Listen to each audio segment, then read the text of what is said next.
So I did this video a little bit different this time. I actually filmed myself doing a first impressions on this foundation, the MILANI like 2-in-1 Perfect Conceal MILANI blah blah blah. Okay, so I did an entire video on that already, and then I didn't keep it to the very end of the day. I did, but I didn't film it. So you're gonna be seeing me in a whole totally different makeup, totally different hairstyle, different day. But today, this face I'm going to be keeping on all day long so you guys can really see the difference.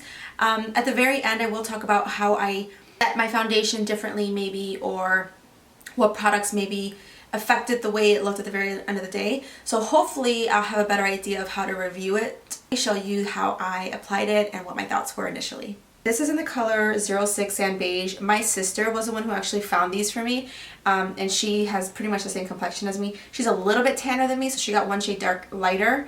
So that's what I'm trying today. But I think she says this is a good match. So I already put on my moisturizer slash primer. This is what I use all the time, pretty much in all my videos. This one is the Nivea Aftershave Balm, the Magical Moringa. I always want to say Magnolia. This is a Magical Moringa. It's just repackaged in a different container. I like to repack, something that my mom apparently does too. Obviously because of the pump, blah, blah, blah. I'm not going to read all the boring stuff because honestly that stuff does not, like, ugh, it's so boring. So, ooh, that's a good size amount for a pump. That's my old foundation from earlier today. Whoa, okay. So already this reminds me of the Sonia Kashuk Tinted Moisturizer. It looks like that consistency. Oh, is that this it smells? Oh my gosh, this smells so good. It smells like fresh.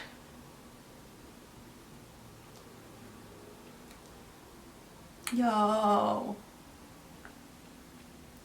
This smells so yummy. I don't think I've ever had a foundation that smells yummy. Okay, this is like a really good match for me. Thank you, Sandy. You're the best. I did not need 2 pumps. I have a few pimples right here. They're getting covered up really well. I'm actually going to use this as my concealer too, because what if it's amazing? You guys, this is very, looks like on my skin, it looks like the Studio Fix Fluid.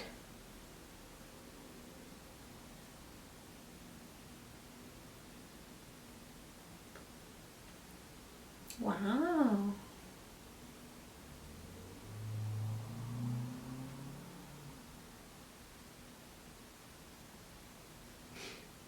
It didn't accentuate my pores or anything. It didn't like disguise them like crazy, but it didn't accentuate them. And so that's pretty much what most of them do. Most of my foundations do. This looks very airbrushed. This gives really good coverage, and it's actually okay for my concealer, so I'm going to leave it as my concealer. For underneath my eyes, I'm using my Laura Mercier powder. You guys, what if this is like the most amazing foundation? So I'm going to tap a little bit more. And this is what I normally do. You know what I'm hoping this is? You know how Face and, well, if you ever use Face and Body, you know how Face and Body just like doesn't stay on my face or blend well? I'm hoping this is like an everyday foundation that I could wear now instead of Face and Body. Okay, I'm gonna finish my makeup. Okay, now that I'm a crazy orange girl, what are my thoughts on this foundation? This foundation feels like Studio Fix Fluid. It's crazy. Holy crap. Studio Fix Fluid just is a little bit drier. It's very, Studio Fix Fluid looks dry on me immediately. It does look a little bit foundation-y. My sister said that she didn't set it too well and it looked like skin. Right now it doesn't really look like skin because I definitely patted it down with primer, like powders and stuff. So I'll be curious to see what this looks like if I didn't do that, but I really love it. You know what this also reminds me, coverage-wise? It reminds me of the L'Oreal Infallible. Like a very good coverage. Like I use this underneath my eyes and my under eyes look bright. I didn't even use concealer. Like imagine you going on a trip and you just take one thing. products that I put on top and like highlighters and bronzers and stuff like that, everything laid on the skin pretty well. It didn't feel blotchy. It might have to do with the fact that I did put a little bit of powder on top, but if that's not your stitch, I'm not really sure what that looks like. So I'll play around with this some more, and then if I have any updates, I'll talk about it in a video coming up. But yeah, I'm gonna leave this foundation on as long as I can. But so far, right now, Susie likes. Oh wait. Usually, when a foundation separates, moves, disintegrates, looks better, whatever the case is, when any of that begins to happen, whether it's eyeliner or even eyeshadows, blushes, lip products, that for me usually is happening within like 2 hours. So if anything's gonna crease or if anything's gonna get oily and blotted off, it's now. And I was like kind of being a lazy bum, and like for some reason, when I'm just laying down not doing anything, my makeup just separates like faster. Like I'll take a quick nap, maybe like just sleeping like this or something with makeup on, and like I'll wake up just like a few hours later and my makeup looks so oily. So now I'm gonna look at my makeup and see what happened. Okay. There's a few dry spots. You know, it's matte for sure. And this is definitely my highlight. Nothing here got, it's a little to the touch. It's a little sticky to the touch, but it's definitely matte. I might have a lot to do with the powder that I used. I pretty much set my entire face with it. It wore really well. I think it might have to do with this guy. So I would be interested in seeing what it looks like without it, because I will say there are a few little dry patches that are accentuated right in the areas where I usually get dry patchy. I'm going to keep this on for just a little bit more and see if there's any changes. I'm not going to touch up because I don't even need to get touched up like at all. I'm just going to dab, but honestly, I don't need to dab. It smells so good. Alright, I'll be back.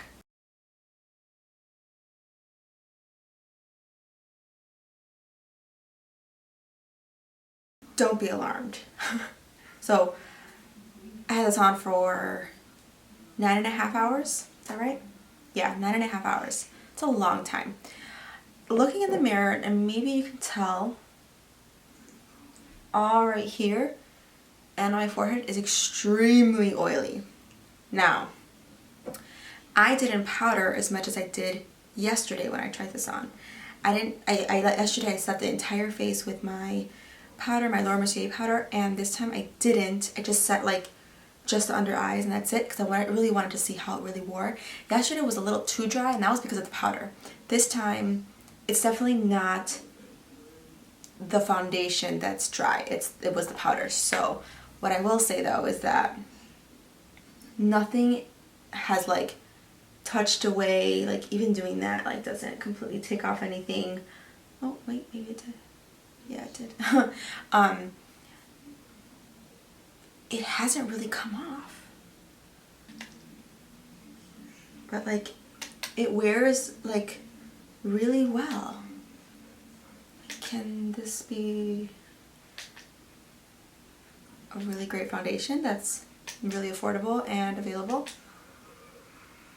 This is the only time that I've blotted today, and I've worked and I've been outside, I've eaten. Final thoughts. I wish I had a little bit of a darker color of this just so I can kind of blend out the outer areas, because yesterday was a little light. I think it was the powder though. Pretty sure it was the powder. Powder definitely got me a little lighter. This time around it looks like my face, like it looks like my skin tone. I see the coverage like stays perfection, like really well. Like my highlighter has not dimmed down at all. If you're able to find this in the store, I would say try it. You're gonna be really surprised, and I really like I like the smell. If you have oily skin, I do too, but you can totally set that up with a powder just to set the foundation completely, and then just touch up like normal. Like I touch up all the time. So if I'm comparing this to any other foundation, it reminds me a lot of Studio Fix Fluid in terms of the coverage and also the way it makes the skin look like perfect. Amazing. Like, I'm excited to wear it tomorrow. Like, I can't wait to wear it tomorrow. This, to me, is going to be like an everyday foundation, so I, you know, won't wear it for like my long days or anything like that. If you're an NC40, I would say that 06 Sand Beige is a really good match.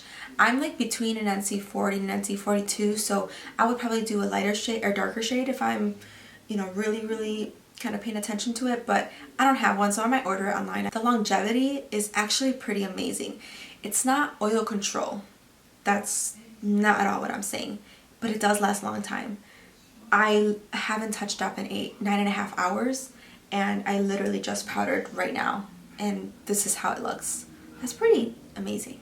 The only foundations that do that for me are the is this guy, the Pro Matte. This one does not budge, and also this one does not get oily, and this one, and also the Pro Longwear, but I don't really wear that one that much anymore. And the Studio Fix Fluid. This one is just looks like perfection. I'd say if these two had a baby that were like just a little not so high intense coverage, it would be this. I hope you guys find this helpful. Hopefully this whole video, the way I filmed it, I'm able to piece it together. Hopefully it makes sense to you as well. If you can't find it in stores, just because I haven't been able to find it in stores, I would just go to like drugstore.com or milani.com. I'll put any details that I find throughout the video, so hopefully those are clear. If you have any questions at all about the foundation, please let me know. But yeah, I'm just so like surprised at how my blush stayed, my contour shade like stayed, everything stayed. This is exciting. If you guys want to see a video of me and this makeup in particular when the lashes were on, because I just took them off, let me know. We'll see you guys in the next one. Bye!